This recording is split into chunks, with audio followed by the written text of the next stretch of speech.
Okay, hello guys. So, magandang araw sa inyo, no? And welcome back again naman sa ating channel. Bali, for today's video, tuturuan ko kayo ng iba't ibang klase or different kinds of technique sa pag-splice natin or pagdurugtong ng ating mga wire. Sa mga mahihilig mag-electrical dyan, so choice nyo na to. So, number one guys is yung rat tail or pigtail splice. So, ayan, ito yung pinaka-common or pinaka-madalas na gamit nating technique sa pagdurugtong ng wire. So, pagdurugtongin lang natin yung dalawang wire natin sa pamamagitan ng pag-ikot.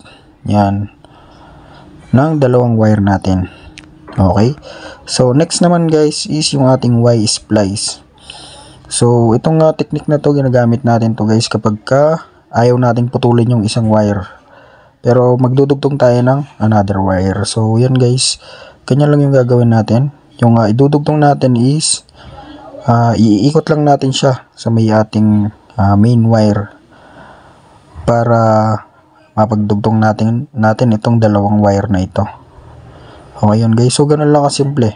Ayan, so tapos na, and pwede na nating balutan ng electrical tape. So yan guys, Y-splice. So ganyan lang kasimple, napaka basic at napakadali. So common lang din yan guys. Next naman is itong ating knotted top splice. So ito guys, medyo may kahirapan to, pero napakaganda ring technique nito, no? So iikot mo lang yung isang wire. Ayan. At kapag naikot mo, iikot mo pa siya sa kanyang mismong main wire. Yan. So kung mapapansin nyo dyan, inikot ko siya dyan sa may wire niya. So kumbaga ninat ko siya.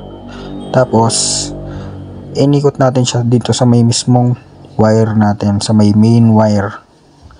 Yan, so ikot lang natin siya, gano'n lang kasimple guys. Yan, so tuloy-tuloy lang yan hanggang sa maikot natin yung ating wire na itinap. Yan, so ganyan lang kasimple guys, napakadali lang at napaka-basic lang. Knotted top splice. Yan. Yan, so napakatibay nito guys, ano. And next naman guys is itong ating plain top joint. So same lang siya nung knotted top splice natin, pero yung plain natin hindi na natin siya ibubuhol. So kumbaga iikot na lang natin siya sa ating main wire. So ganyan lang siya kasimple guys, ikot mo lang siya. And napakatibay din itong technique na to, no.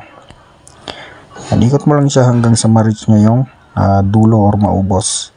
Siyempre, pwede mo nang balutan ng electrical tape. Yan. So, ganyan lang kasimple guys. Yan. Napaka-basic lang ng ating plain top joint. Next naman guys is itong ating aerial top. So, same lang halos siya dun sa mga nauna guys, ano. Yung knotted top and yung ating plain top. So, kumbaga ito, ibubuhol mo lang siya ng madalang at pagkatapos, yan.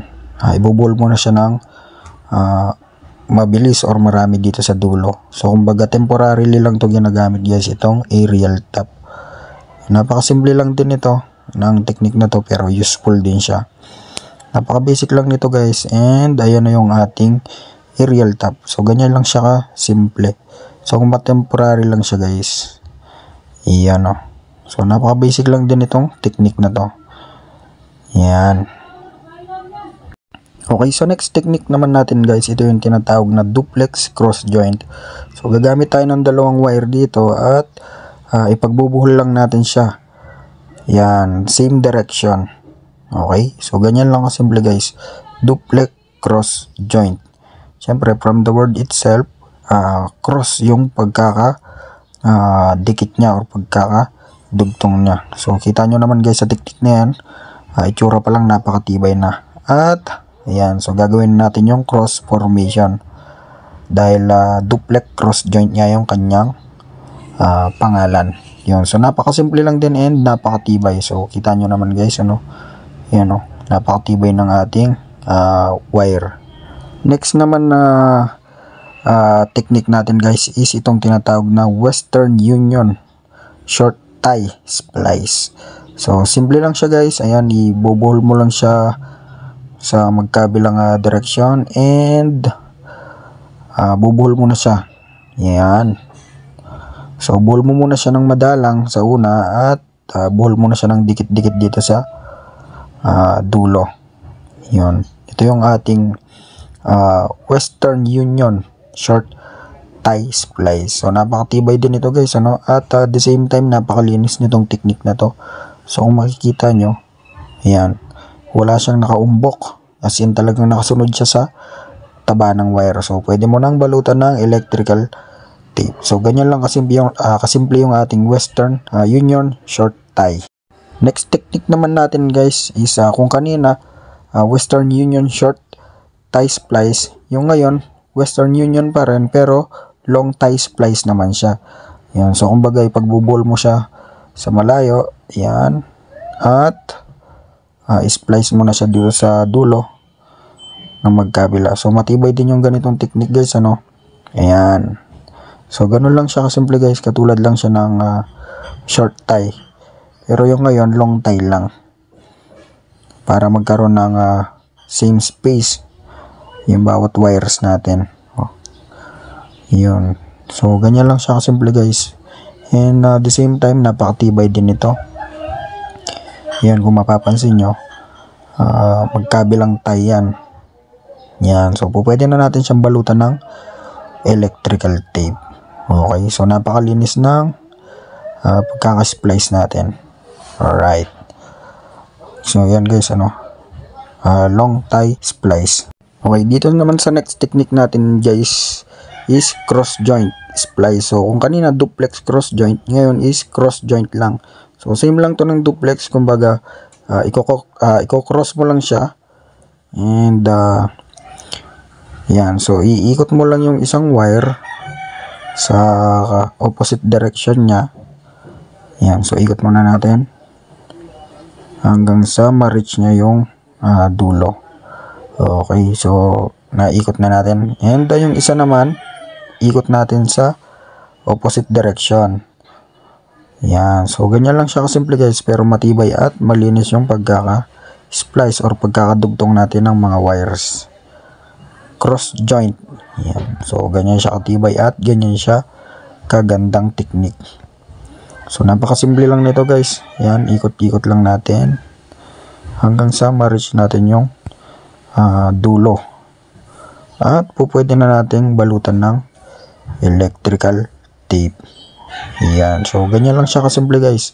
Napakagandang technique din ito at napaka-effective. Okay, yan, so napakatibay din yan. Next naman guys is itong ating wrap top or T-joint splice. So gagamit tayo ng another wire dito guys, and from the word itself itatali natin sa pamamagitan ng ibang wire yung dalawang wire natin. Yan, so for example, ayan, ganyan, gumamit tayo ng separate wire, kaya wrap yung tawag, at ikot natin yung wire. Yan, so meaning to say gumamit tayo ng another wire para mapagdugtong natin yung dalawang wire. So ganyan siya kasimple guys. Yan, so ikot-ikot lang natin hanggang sa ma-reach natin yung dulo. So napakasimple lang din nito guys, no? Yan, ikot lang natin yan. Yan, simple pero matibay lang, matibay din yung ating technique na to. Yan. Okay, so ganyan na yung itsura niya guys. Yan. O, di ba? Simple pero astig. And pwede na natin balutan ng electrical tape. And sa next technique natin guys, ito yung madalas kong ginagamit na technique. Yan. So kapag yung wire nyo, ganyan yung itsura, marami siyang strand. So pwede nyo siyang gawing ganito. Hindi ako familiar sa pangalan nitong technique na to, pero yan, napaka-effective din ito at napakalinis niyang tignan. Yan, so pag hiwa-hiwalayin lang natin yung mga strand ng wire, yan, at isuksok natin or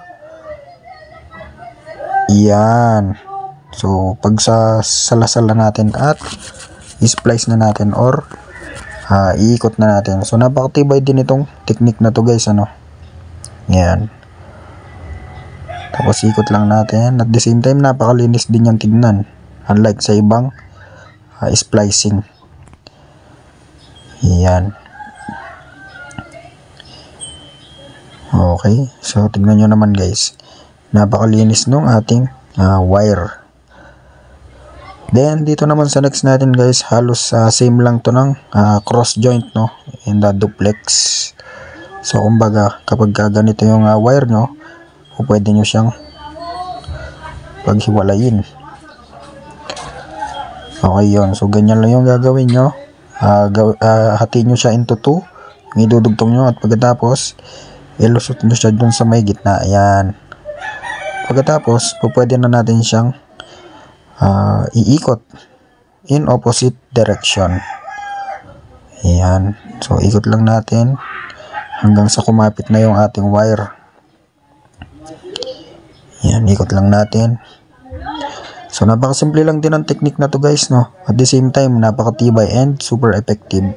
So kapag magdudugtong kayo ng wire, napakalaking tulong nitong mga techniques na to. And yun, especially sa mga mahihilig mag-wirings dyan. So pwede nyo tong i-apply. So yan na siya guys. So pwede nyo nang balutan ng electrical tape.